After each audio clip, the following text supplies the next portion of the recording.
Earnhardt holds him off to win the race and knock down his 7th Winston Cup championship.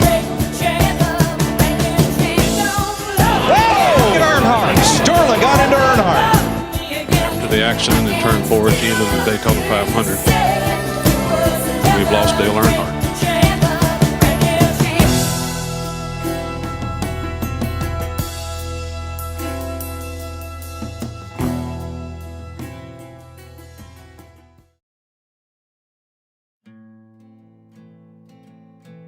Born on April 29, 1951, Dale Earnhardt was no stranger to racing.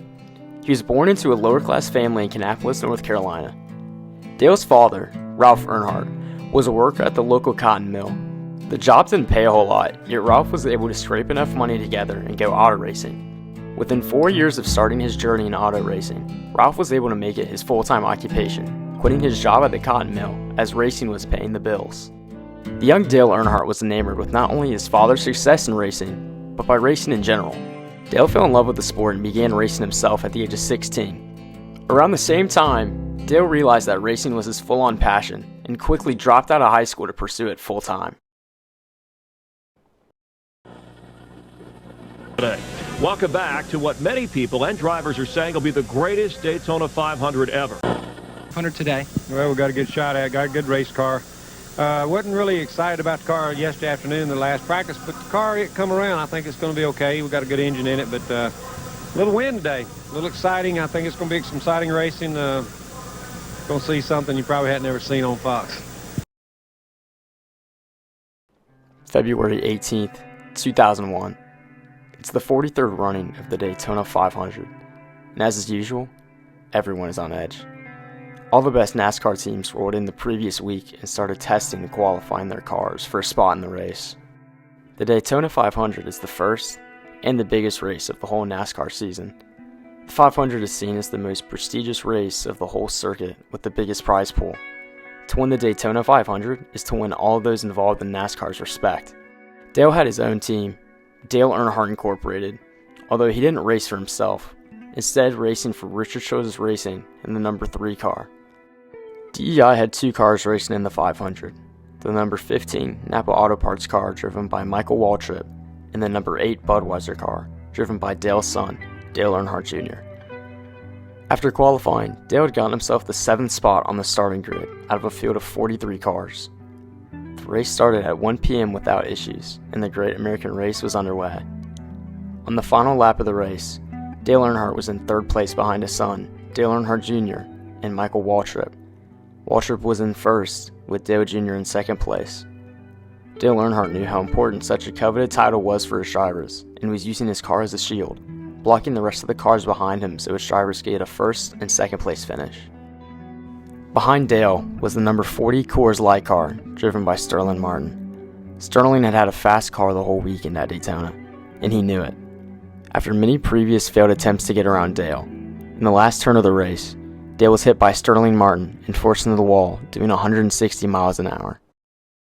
Waltrip with maybe a 1-car length lead over Earnhardt Jr. to 3. Michael Waltrip showing the muscle. Everything stacks up from 3rd on back. Dale Earnhardt gets turned sideways. He'll take Schrader. Earnhardt and Schrader are in the wall. Waltrip leads off 4. Coming down to the finish, though, it is Michael Waltrip trying to hold off Dale Earnhardt Jr. in 463 them all. Dale Earnhardt Jr. is 2nd, Rusty Wallace 3rd, Ricky Rudd 4th, and 5th is Bill Elliott. Let's go to Eli Gold. Sitting directly in front of me, the Ken Schrader car and the Dale Earnhardt car. Earnhardt was on the low side of the racetrack. On February 18th, 2001, Dale Earnhardt was declared dead at the Halifax Medical Center at 5:16 p.m. Eastern Standard Time. He was 49 years old. On the surface to some, Dale's death seemed to be nothing more than an unfortunate accident and tragedy. However, these people would be wrong, as Dale's death would have an enormous impact. One of these impacts that Dale's death had was the safety protocols and standards around NASCAR at the time. NASCAR's roots stem from moonshine runners during the 1930s Prohibition era in America. The moonshine runners would upgrade their cars to outrun the police so that they wouldn't get caught. These cars they used were their everyday cars that they used for their daily lives and jobs. These were the same cars they were using to move around their families. Because of this, you weren't able to make any big changes for the car, especially in terms of safety, as it would give away the fact that you smuggled moonshine. However, once Prohibition ended, these moonshine runners got together and would race each other. This is what would end up becoming NASCAR. So as NASCAR progressed over the years, and as the cars and their speeds kept getting progressively faster, the car's safety standards did not progress with them. Dale's death shined a light on the lack of safety precautions in the sport. A group of NASCAR's top executives got together and started the initiative for a major safety revamp. One of these changes that came with the revamp was the mandatory usage of personal safety devices like the Hans device and full face helmets. The Hans device is a neck restraint that's often made of a light load-bearing material like carbon fiber. The use of the Hans device is to limit neck movement and to help prevent excessive neck rotation to limit the effects of whiplash and neck injury during a crash. The Hans device was created in the 80s, but was gaining massive popularity and saw increased usage in motorsports in the 90s.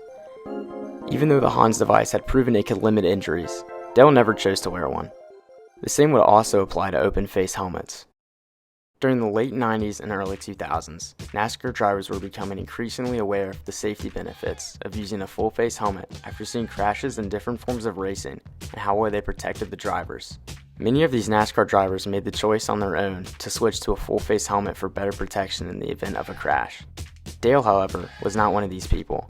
Although Dale wasn't against the use of full-face helmets like some of the other drivers at the time were, he felt that they limited his ability to understand what was going on and feel the car. Because of this, Dale would never regularly race with a full-face helmet. After Dale's autopsy head came out, it was determined that his cause of death was a full skull fracture because of his neck rotating and his helmet making contact with the car's metal roll cage. After the doctors came together, they came to the conclusion that if Dale had been wearing a Hans device and a full-face helmet, after Dale's autopsy head came out, it was determined that his cause of death was a full skull fracture because of his neck rotating and his helmet making contact with the car's metal roll cage. After the doctors came together, they came to the conclusion that if Dale had been wearing a Hans device and a full-face helmet, he would have walked away from the crash with no injuries. With this information in hand, that season, NASCAR made it mandatory for all drivers to wear a Hans device and full-face helmet. This wasn't the only impact made in the sport, however. Dale was always held in high regard. After Dale's death, his image and likeness was cast upon his son, Dale Earnhardt Jr. Dale was only 26 years old when his father crashed in that accident. Not only would Dale have to become the new face of the sport at such a young age, he would have to carry on the burden of now racing a full NASCAR season after just losing his father to the sport he loved. The sad and unfortunate death of Dale's passing led to so many changes in the sport of NASCAR. Family lives were changed forever, jobs were lost, and rules were changed. As unfortunate of a situation as it was, much good came out of this moment. Light was cast into areas of darkness in the sport,